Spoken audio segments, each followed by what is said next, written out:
Hello everybody and welcome to TradeStation's Market Review. My name's Simon Clarke from Trade with Precision and I'll be discussing some of the key markets of interest right now. Now the first market I want to take a look at here is the mini Dow future. Last week we saw that the market had broken through 17,400, which is a support and resistance level that had been tested many times before, and it was looking rather overextended, so I was looking for a bit of a pullback, possibly back into the averages, possibly back in here towards the 17,400 level. We didn't quite get that pullback that far before the market advanced again. Now certainly on these higher time frames the market's certainly looking very bullish. We've got the moving averages in the right order, we've got nice agreement here with our indicators, nice sort of convergence as we use these indicators for. So still looking rather nice, and we're starting to get a bit of a pullback now again. So what I'm looking at doing is, if we come down to the lower time frames, start to look for the sort of structure of these markets and start to see where those structure levels are. Now we've got a level marked in here. I've got my sort of 17,400, 17,200. I've also got another couple of levels that I've marked in around 17,500 and 17,600. Now if I just zoom out of these, that's these top two levels here, we can see back through time here that these levels have been tested many times before. So they've been support and resistance structures many times before. They're also big round numbers as well. So we might find and start to look for opportunities of price support as the market starts to come back up towards them. With this moment in time we can see that 17,500 looks like the market's sort of finding a bit of support there at this moment in time. What I do need to be careful of though is, as the market's sort of pulling back here, we've also got some weaker momentum coming through here on the MACD and the RSI. So again, sort of keeping a close eye on this. Be nice to see this level of 17,600 get broken. That would give us some indication of strength here, and possibly looking for continued movement to the long side. If we get a break above that 17,600, then where could the market move to? I mean, if we come back up to the daily chart, we could start to see up here, well, there's next sort of level of significant support and resistance is we've got something there around sort of 17,900 just through here, and certainly 18,000 as well. So certainly some big key levels up there where we'll be starting to look for price to extend to. Now last week I spoke about platinum. If we come and take a look at platinum, I was looking for this market sort of rolling over, potentially sort of rolling over here on the higher time frames, trying to take advantage of this trend that we had here on the daily chart and weekly chart, sorry. At this moment in time, the lower high, which was just up here, didn't get taken out, and the market actually made a lower high just around 1025, 1026. Market sort of rolled over now. We've broken underneath the 1000 level, and this downtrend looks very nice indeed. So looking for continued shorting opportunities on platinum. If we come down to the daily chart, we can see the daily chart's rolled over quite nicely. We're underneath the 1000 level there as well, and starting to come down to the intraday time frames, we can start to see that there are many of the lower time frames in nice trends. So here on the 4 hour we've got moving averages all in the right order. We've got nice agreement here with our indicators short as well. In fact, that sort of like follows right the way through to the 2 hour chart here, and even coming down to the sort of 60-minute chart here too, where we got a very nice trend forming at this moment in time.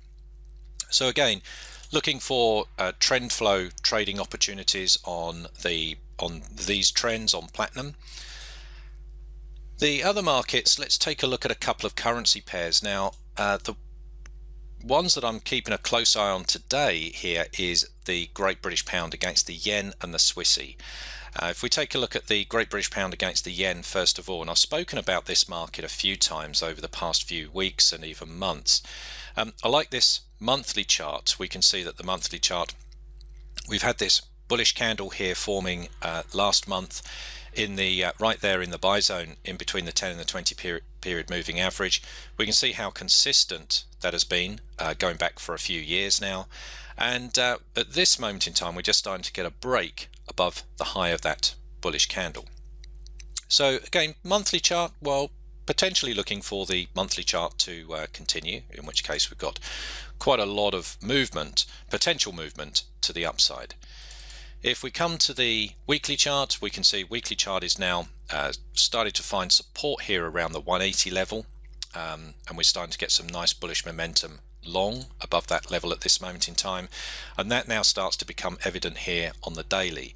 So the daily chart, we've got higher highs, higher lows forming. We've got the moving averages just in the right order now, but we have got some nice convergence here, some nice agreement with our indicators, and we've got this 185 level, which again I've spoken about sort of many times before, but this has been support and resistance very precisely a number of times, and the market's now clearly broken through this, clearly above it, and looking for opportunities long. So coming down to the lower time frames, we can start to see opportunities here on the lower time frames where we've got some uptrends forming here in price. Coming down to the 2-hour chart, for example, we've got the moving averages in the right order. We've got some convergence here on the indicators too, and some very bullish momentum forming through here in price. So again, just looking for opportunities on these markets where the market pulls back into the moving averages, like we have here on the 2-hour, where we've got small bullish candles back in the buy zone before looking for continuation of the trend. So just typical of a classic trend flow trading strategy setup. We've got a similar scenario here when we look at Great British Pound against the Swissy. So looking here on the higher time frames, we can see if we take a quick look at the daily, the market's found support down here around sort of 146, been very strong support and resistance structure. Market's now broken to the long side. There was a bit of a level through here around sort of 151, if you can see there, sort of across that level there around 151. That's now well above that level, and of course looking for this trend to continue. The next sort of level that we see there of the previous high is around 154, so that's plenty of movement, potential movement to the long side. But if we come down to the intraday time frames here, you can start to see what I like about this market. At this moment in time, we've got some very nice well-behaved trend structures on these intraday time frames. So coming down to the 240 chart, the 2-hour chart for example, and even the 1-hour, where we've got very nice series of higher highs, higher lows, moving averages all in the right order, and it's looking for opportunities again when the market sort of comes back into the buy zone there, just looking for classic trend flow trading setups on these intraday time frames. Okay, so let me just tell you about the next webinar that we've got running this week at TradeStation International. If we come across to the TradeStation International website, come over to the webinars tab here, we can find under the live webinars section the next webinar, which is predictive technical analysis techniques. Now this is going to be held on Wednesday. It's a 1-hour event.